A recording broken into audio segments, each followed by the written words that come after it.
Инфлацијата во октомври повторно се искачи и на годишно ниво достигна 4,5%, а цените на мало пораснаа за 2,8%, покажуваат најновите податоци на Државниот завод за статистика.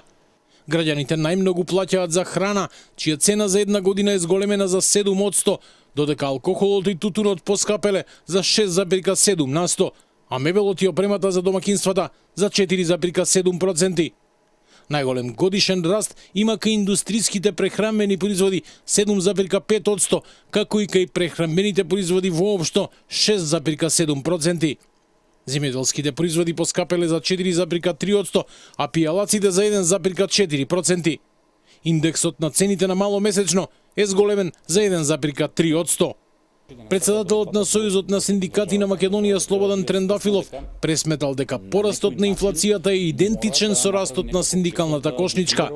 4.500 денари повеќе им требаат на граѓаните за основните потреби, вели тој.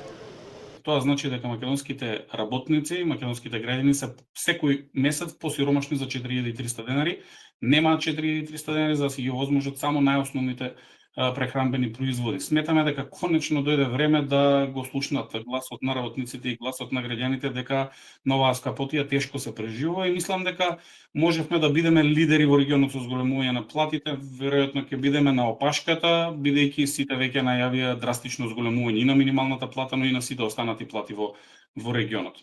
Од опозицијскиот СДСМ реагираат дека инфлацијата од 4,5% е спротивна на, како што велат, владините уверување дека таа ќе падне под 3%.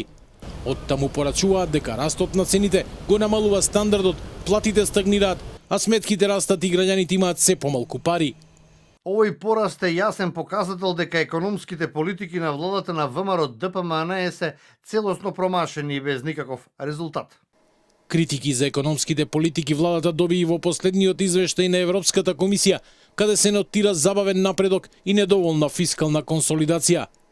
Премиерот Христијан Мицкоски не се согласува со делот забелешките и уверува дека годината ќе заврши со инфлација меѓу 3,5 и 4%, додека Народната банка ја проектира на 3,9%.